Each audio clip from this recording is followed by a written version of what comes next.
Welcome back to the New York Sports Exchange. I'm not really calling this a full episode. This is our round of 64 day one recap. What a day. Great day for basketball. And I saw people complaining on social media saying shit like, "Oh, where's the buzzer beaters? Where's this?" Let me just say It's this. day one. Let me say this. Pump the brakes. Let me say this. 4.5 years ago, or 5 years ago, we didn't have a tournament. 4.5 years ago, 4 years ago, we had a tournament with no fans. Stop fucking complaining. Yeah, and be grateful for what you have. Just be happy, okay? It was appreciate the madness, okay? It's not like there wasn't an upset. Appreciate the madness. There was an upset. That's what I'm saying. It's not like there wasn't an upset. Two, I know a lot of people had Drake, but they were close to 7.5 point underdogs. I mean, that was a closer game than the McNeese one. Yeah. Stop complaining and embrace the madness. Embrace the madness. So, as a reminder, Friday, today, we will be uploading our day one recaps. Saturday, tomorrow, we will be uploading our day two recap. And then Sunday morning, we will be uploading our day three recap, and then for day four, that'll be on our next episode. Floated back into the normal rotation. So without further ado, let's get it started. Creighton takes down Louisville 89-75. The star of the game, without a doubt, Jamiya Neal. And I know I took Louisville, but I said on the show with Ethan, guys like Jason Green, right? Jason Green. It's either Jason. Jason Green, thank you. Guys like Jason Green and guys like Jamiya Neal need to step up. And my God, did Jamiya Neal step up. 29 points, 12 rebounds, 6 assists, 11 of 16 from the field. I think he was like the first player in Creighton history to have a 25, 10, and 5 game. Yeah, I mean, NCAA tournament game. And he finished with 29, 12, and 6. Like, he had a heck of a game. It was absurd. It felt like every shot he was putting up, he couldn't miss. And then on top of that, Stephen Ashworth played 22. All 40 minutes. Yeah, 4 from 8 from 3, efficient scoring. I mean, I called it. And, I don't know much about college basketball, Stan, but it's them Creighton teams. I said Creighton's winning, so. Yeah. I felt like with my game, when I said Louisville's game plan should be, it was sort of just like, let Ryan Kalkbrenner get his, because you have no one else that can match his size. And then you have the ACC Defensive Player of the Year guarding Stephen Ashworth, so you can kind of just rely on Chucky Hepburn. And then they did the complete opposite of that. It felt like they weren't communicating on defense. There were a lot of miscommunications leading to open threes. And then they were sort of building that second half comeback late. And then they didn't hit any shots. They didn't hit that. And Pat Kelsey's mouth got the best of them with the technical foul. Because that really sealed the deal. And then the fan throwing the full water bottle onto the court. It's efficient shooting. Creighton shot 45.8% from the three, and you look at Louisville's 27.6%, and they took more threes, so they were shooting threes at a higher volume, making less. I also said too, the 3-point shooting was an issue in the ACC championship game against Duke. It felt like the 3-point shooting was also an issue. They shot 8 of 29, even with Rain Smith back, even though he was not at 100%. He ended up leaving the game, and some Louisville fans were crying as he was leaving the floor. So I don't know about that. They just got outworked. Louisville had more fouls, less assists, less rebounds, worse shooting percentage. It was just a Creighton all the way game. Yeah, they got beat up by Creighton the whole way. Yeah. So Creighton will be moving on tomorrow, Saturday, taking on Auburn. We will get to the 116 game for Auburn. Next up, Purdue takes down High Point 75-63. It felt like this game in the beginning. It was I had too much faith in High Point. I bet on Purdue. I don't blame High Point, and I also bet on Louisville. So I was kind of upset about Louisville just because of make the winnings back. Just the way that they were playing, it just pissed me off. You're just a disgruntled fan. Yeah, I was.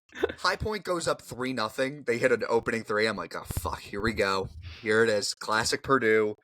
It felt like after the first 5-10 minutes of the first half, it was Purdue's game the whole way. And High Point was able to build some of those, get some runs in the second half. but it felt like they had an answer. There was no big man ready for Trey Kaufman-Renn. Yeah, Absolutely not. and a I don't team. care if you have the nation's leading rebounder and Dobo, whatever his name is. Bodo, sorry. They got out rebounded by 20 boards. I mean, it was a Yeah, there were a lot of offensive rebounds for But Purdue. that's here's the. I mean, High Point live and die by that three. They took 28 threes compared to Purdue's 15. They shot around the same percent. If you're gonna take a bunch of threes, same thing with Louisville. You got to make them. That's your recipe for success. You got to make jump shots. Yeah, They didn't. You gotta hit shots. I mean, let's be honest here. It just felt like an outclassing at some points. Well, it was, they just let him back in the game. Stan, I'm going to say, like I said earlier, I think we just had too much faith in High Point. Purdue's a 4 seed for a reason. They kind of just took care of business when it went out. And I know they had they had a pretty rough end to the regular season. A lot of people had him going far in the Big Ten tournament, like myself, had him winning the Big Ten tournament, actually. But hats off to Purdue. You now take on McNeese, who we will get to later. Jesus. Crazy game. Wisconsin takes down Montana. It felt like this one was, it had like a little, you had like, will they? Montana cut it to 5 in the first half. You're like, will they? Won't they? But Greg Gard finally gets his March Madness win, first tournament win since 2022. Last time they were in the tournament, they lost to James Madison. Shout out Dukes. Shout out Dukes. Shout out Champion. Colin Blackwell was definitely the star of this game. He actually no, not the star of this game. I apologize. The star of this game was definitely actually no. It was not Colin. Why am I thinking his name's Colin? Yeah. Why do I know a Colin Blackwell? I don't. John Blackwell. Yeah, you do. Wasn't he a Ranger? Maybe. Colin Blackwell, the fourth liner. I'm pretty sure he was a New York Probably, Ranger at some point. Probably. So. Probably. That does sound like smaller forward. Yeah, he was. Excuse me. So sorry. John Blackwell, 19 points, 5 assists, 5 rebounds, 3 assists. The story here really is John Tanji. And John Tanji is the type of player where, like, you need a bucket, he's going to give it to you. That's why he went. That's why Wisconsin got him. The Big Ten tournament final didn't shoot that well. And that, I mean, I know they lost the game and they were up 15 at some points, but if he was hitting shots, that's big. Yeah, 2 of 5 from the field, 9 of 9 from the free throw line. Free throws killing March. I know, but if he turns into like a free throw merchant, it's not a good sign. It's not a good sign if he turns into a free throw merchant. Yeah, but all right, fine, but you're going up against a team like BYU next week. Or not next week, Saturday? Wisconsin. It's going to be a closer game than people think. Yeah, but I know it's a 1-point favorite, but still. If you have a 7-footer, Steven Crowell, going 2 for 3 from 3, 8 of 10 from the field, 18 points. I mean, their big men are very good. Well, their big men are very underrated. That's a big part. I feel like Tanji gets a lot of the love. Nolan Winter and Steven Crowell do not get enough love. I think Steven Crowell's the best player in this game. I mean, he went 8 for 10, 2 for 3 from 3. Yeah, 18 points, 2 assists, 4 rebounds. I know he's a 7-footer. You like more boards, but they won 85-66. And if you're shooting an efficient 3-ball, again, the 3-point in the NBA is live or die. If you can't hit some threes, you're probably going to lose a basketball game. In college, you can get away with it, but in March, if you're officially hitting threes, you're a very hard team to play against. Mm-hmm.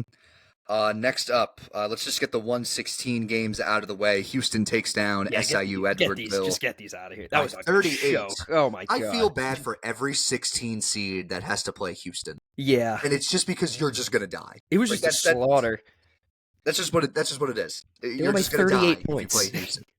You're just gonna die if you play Houston, and that's the first half was 52-24. I mean, this game was over, like. From the get-go. From the jump, really. Milos Uzan, Iowa State transfer, leads with 16 points on 6 of 7 shooting from the field. We go to the next 116 game. This got scary until there was like 2 minutes left in the first half, and you're like, all right, there they are. Yeah. Auburn takes down Alabama State 83-63. Let's just take a timeout from this game. What a fucking game Alabama State had in the first 4. Right as soon as we ended with Ethan, 2 minutes left in the second half, we immediately see a buzzer, Leitner-esque buzzer beater from Alabama State. You thought it'd give them some hope? No, they lost by 20 points. So yeah, but it was they hung in there. Yeah, They were leading. I think they were leading at some point. Like late in the first half, they were leading. Yeah, by but you one. finished. You It was finished by 1 point. Yeah, but they finished the first half down by 10, and then you're going into the second half against an Auburn team losing. I mean, you're not gonna cut the difference. You're gonna get outscored again. This furthers my agenda that Auburn is going to be the first one seed out, knocked out. Like could be wholeheartedly believe that. Next up, let's go to the big upsets. I wouldn't necessarily call BYU over VCU an upset. It was just that everyone had VCU winning that game. Other than me. Good for you. McNeese takes down Clemson 69-67. Do not let the score fool you. If you were scoreboard watching, don't let it fool you. If you were scoreboard watching, it's mean you had a late cover somehow that you needed Clemson to get. You had a late live cover. Yeah, you needed the late live cover because this was. I mean, they were down 22 points at one point. They finished the first half 31-13. They scored 13 points in the first half. Yes, it felt like this was just McNeese's game, where it was they're gonna slow the pace down.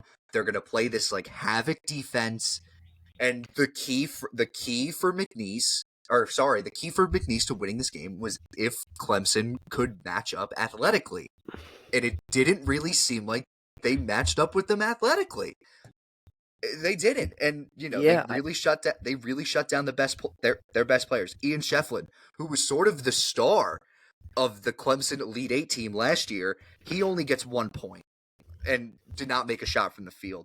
Victor Locken, who was sort of a big star for the team this year, 6 points, 10 rebounds. That's really it.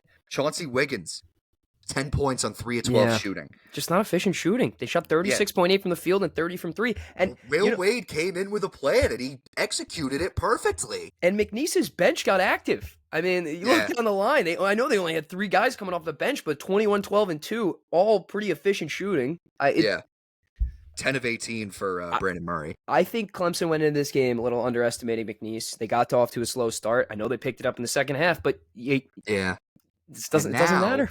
And now, looking to the future, that is not the last time Clemson will see a Will Wade coach team, because he is likely going to take the job at NC State, and he's gonna bring his guys.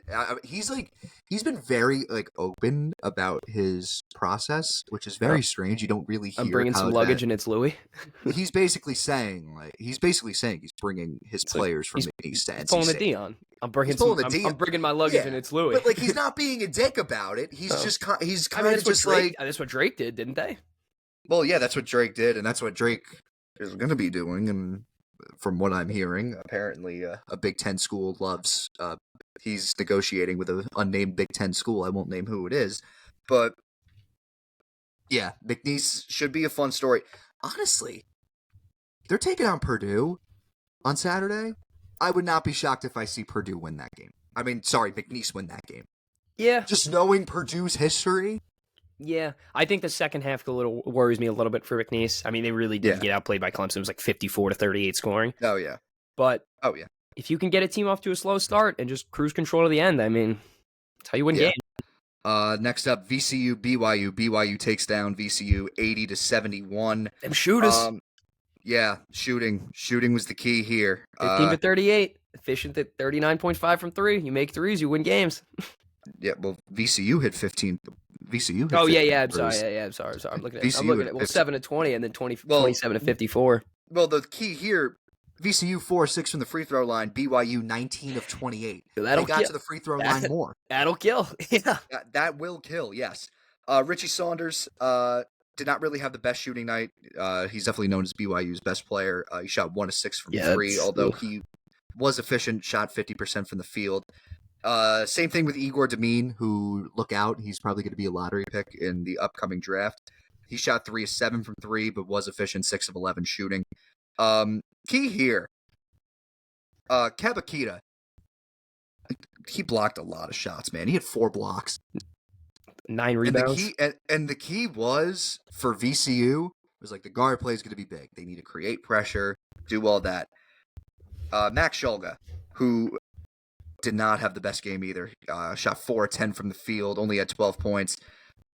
Philip Russell, only at 2 points. Like there was Seb Jackson off the bench, though. I mean, that'll get you some senior guard help. The guards didn't really perform to their expectations, so I just think that BYU sort of capitalized off that, and now they get a big game against Wisconsin on Saturday where they're 1-point underdogs.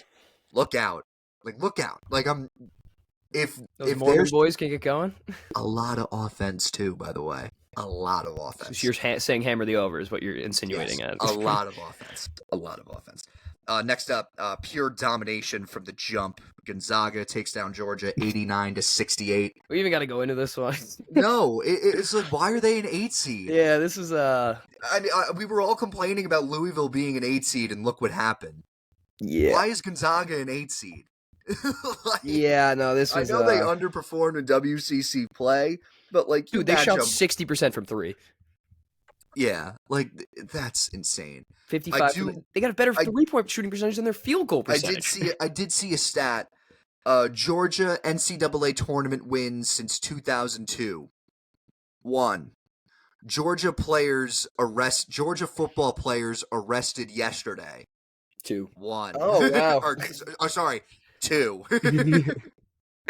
So there's that. Yeah, Gonzaga will take on Houston on Saturday, which is going to be incredible. It's gonna be a good game. I think Houston's gonna get them. I think Houston prevails. It depends on if I believe Jawan Roberts did play against SIU Edwardsville, or did he not? He did not. So the health health of Jawan Roberts is definitely a question, because I think if he doesn't play, Gonzaga has a increased chance of winning. Not saying they'll win, but their chances of winning will definitely increase. It'll be a much closer game than you think. Next up, Wofford, Tennessee. I didn't really see much of that game. I just saw Wofford covered. You didn't have to, Stan. We all knew they were going to lose. Yeah. It's okay. Tennessee's best player did his thing. Chaz Lear had 29 points. That's why they got him. His job is to really fill that Dalton Connect role that he's doing a great job, that they so desperately needed. Was he efficient on shooting? 11 of 22, 6 of 13 from 3. Yes, they got a lot of shots up for a Tennessee team that isn't really known for offense. Well, I mean, they're playing Wolford, dude. True, yeah, true. Zakai Ziegler, 12 points, 12 assists. He's Long Island. He's from Long Island. Really? Zakai Ziegler, yes, he's from Long Island. Oh. Fun fact. Yeah, it felt like this was the Chaz Lanier show. Nothing really to go about that, but good for Tennessee. They were expected to win this game. Next up, the big one. He's gone. Hunter Dickinson is gone. Arkansas. I'll say this. Whoever lost this game, this was a win-win for me, because whoever lost this game, I was hating no matter what. Arkansas takes down Kansas 79-72. Bad news for Kansas. KJ Adams left the game. It is a possible, I believe, they're saying it's an Achilles injury. I saw the injury. It didn't look good. Sad that his collegiate career came to a close like that. Yeah. Especially on the biggest stage as well. Just sucks to see. He was a phenomenal player at Kansas. Really sucks to see him go.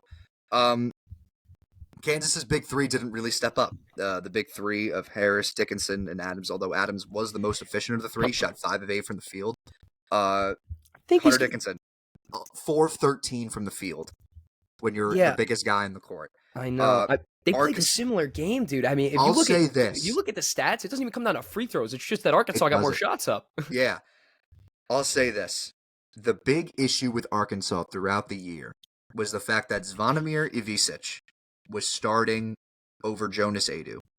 And you could tell the difference because Ivisic isn't really the most defensive-minded center. He was from Croatia. Played 4 minutes. Never had any experience playing college basketball other than like January of last year, because he had to wait to get a waiver when he was at Kentucky. He had to wait to get a waiver, and it was absurd. A big ordeal. A big ordeal. He goes from Kentucky to Arkansas, follows Cal. He's sort of gifted the starting position. And Jonas Adu Jonas Adu transfers from Tennessee to Arkansas. And I'm kind of thinking to myself, why the hell isn't Jonas Adu starting? He's better defender, number one. Some could argue he's the better offensive player, and he proved that last night. Was second on the team in minutes. DJ Wagner played all 40. Adu played 39. Adu, 22 points, 5 rebounds on 10 and 19 shooting, 3 steals and 3 blocks. Come on. I mean, that's a heck of a performance. Cal made the right decision by having Adu start this game, and it paid dividends. Yeah. Trevin Brazil, 11 points, 12 rebounds. Double-double. I mean, that's a little unsung there. Watch out for this Arkansas. Shout out to Jack Ryan, because I will say this. He's been Arkansas all year. Like, all year's just been tailing Arkansas. And I've just been like, I don't know. This game was like, you're hopping on the train? I might be hopping on the train. And I can't bet the Arkansas game tomorrow because St. John's is in New York. So I can't do it. You can't bet on New York universities in the state of New York. I can. You can.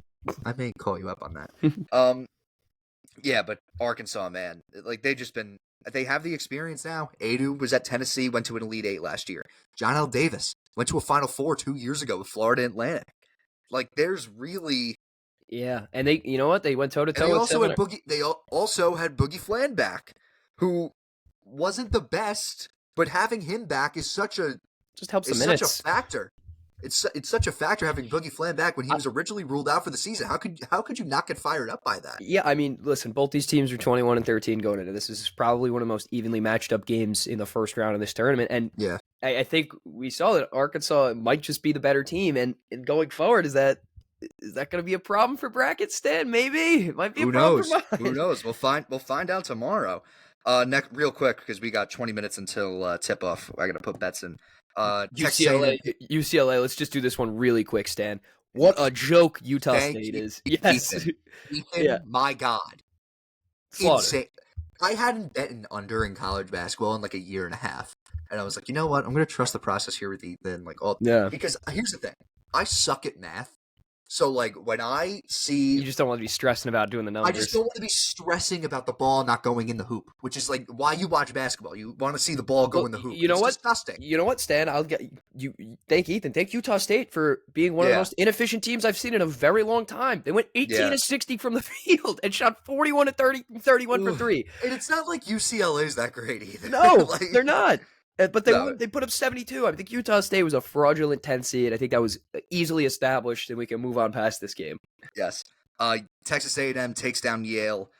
Yale was a very popular pick due to last year, but I said on the show, I was like, it's going to be very hard to beat a... Who the fuck roots for Ivy Leagues, dude? Those kids that are doing better than you right now, and you want to be like, oh yeah, I'm going to root for them? No. It's very hard to beat an SEC team, specifically an SEC team. It's hard to pull off an upset like that 2 years in a row. And A&M, it felt like from the score may have been close, but A&M from the jump was the better team. It was just, they were just more defensively sound. They were causing turnovers just by standing there. There were a lot of bad passes from Yale. It just felt like the defensive pressure was there, like, automatically. And that's what led to A&M for the win. Pharrell Payne, off the bench, 25 points, 10 rebounds. Yeah. Those A&M big men, they do their job. It won't show on the stat sheet, but they do their job very well. I've been watching A&M all year. Henry Coleman, ex-Duke guy, Pharrell Payne, who I just mentioned, Anderson Garcia does his job. I mean, Zerk Phelps. Stan, they played just the same game through and through. 40 points in the first half, 40 points in the second half, stuck to their defensive structure. And I mean, I don't think I was nervous about Yale, but no, kind of chalk it up. Next up, Drake takes down Mizzou 67-57.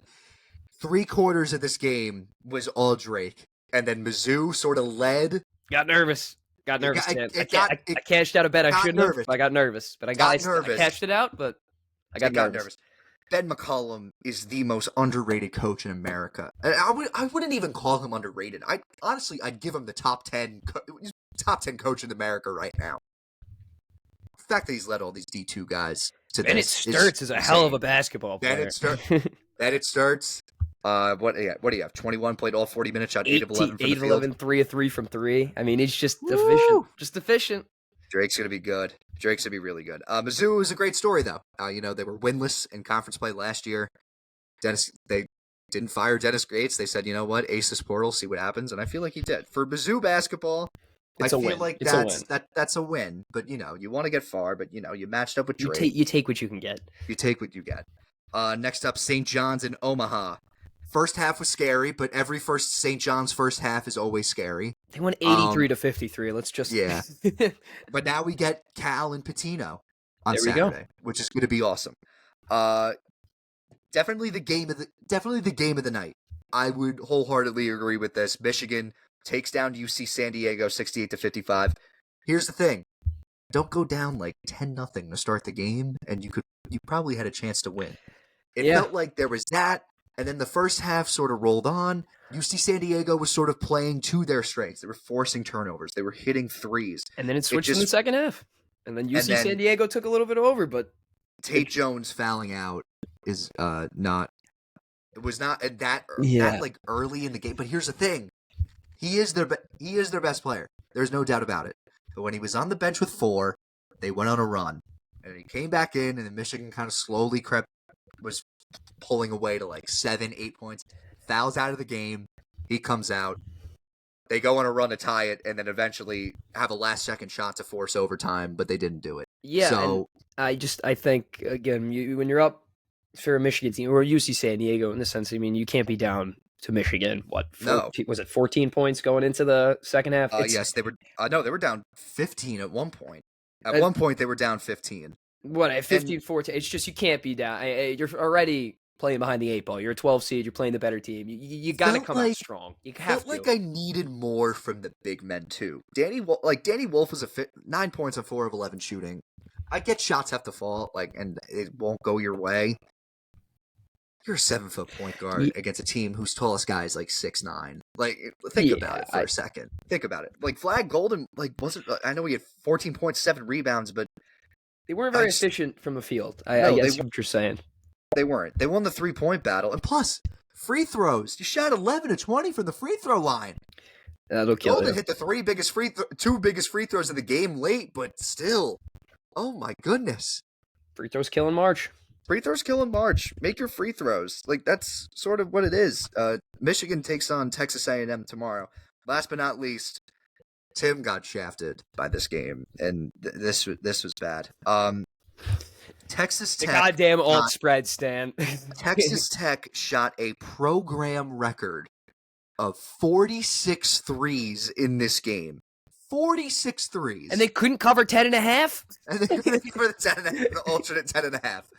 I took Wilmington to cover the 14.5. Best decision I think I've ever made. A&M is 0-5 now against the spread on neutral sites. But nonetheless, Texas Tech takes down Wilmington 82-72. This was close. I was sweating a bit at the end. You were. Oh, yeah, you were. Shit. We were both sweating a bit at the end. My sweating ended far much earlier than yours did. I'm so sorry. All the way to the end. It's just it's not a fun thing. You're just like, all right, well, it's over. I was not impressed by Texas Tech at all. No. And I'll be honest, my hot take for tomorrow's games is they lose. Drake is going to beat them. And I understand Texas Tech is hurt and depleted. Dude, they shot 46 threes. They made 13 of them. Maybe get that to 20 or 18, and then you're like, okay, we have a shot. I mean, think about it. You make 5 more threes, Stan. 15 more points. This is another tortoise hare matchup next week tomorrow with Tech and Drake. Tech likes to play fast. Drake likes to play slow. It all depends on the first 4 minutes of the game. Whoever is controlling the tempo, and if it's Drake, they're gonna fucking win this game. I just hope Drake makes it. They might be better coached. It might just be a coaching out duel. It might be. Although McCaslin is a very good coach. Clearly not a 10.5 spread coach. Well, yeah. Kerwin Walton led the way with a career-high 27 points, shot 8 of 19 from 3. You cannot win games like that. The fact that they even won by double digits That's what I'm saying. I mean, it's insane. You cannot win games like that. And I get a win's a win in March. I get it. They went 13. You play any semi-good team, that's what's going to happen. This is the best part about it. They went 13 of 46 from 3, and they still had a better 3-point percentage than UNC Wilmington. So they got away with one here. This isn't going to cut it. This isn't going to cut it going forward. They did. Okay. Real quick, hot take for Saturday. Do you got one? We'll leave with that. Fuck it. Creighton beats Auburn. Ooh, I like it. Along with Drake making the Sweet 16. UCLA takes down Tennessee, maybe? No, maybe? No way. Wouldn't be shocked. If Jawan Roberts doesn't play, I like Gonzaga beating Houston. All right. Gonzaga. I mean, I have Houston. Not betting on them to win. Yeah. What about NIT? You got any crazy? Absolutely not. Fuck. You think shout out Seton Hall women's basketball. There's like a new tournament that I didn't know existed. It's called like the women's basketball invitational. They beat Quinnipiac the other day. Oh wow! Advanced to the next round. All right, Stan. Real quick before we end, Dayton or Chattanooga? No, I'm kidding. It's like what? Bradley or George Mason? Bradley or George Mason? Real quick. George Mason's good. All right. George Mason. Go Duke. They take on Mount St. Mary's today. 2 hours. Go Oregon. Can't wait. All right. Oh yeah, you got a late one tonight. I know. Well, yeah. Well, we'll see what happens. Liberty. All right.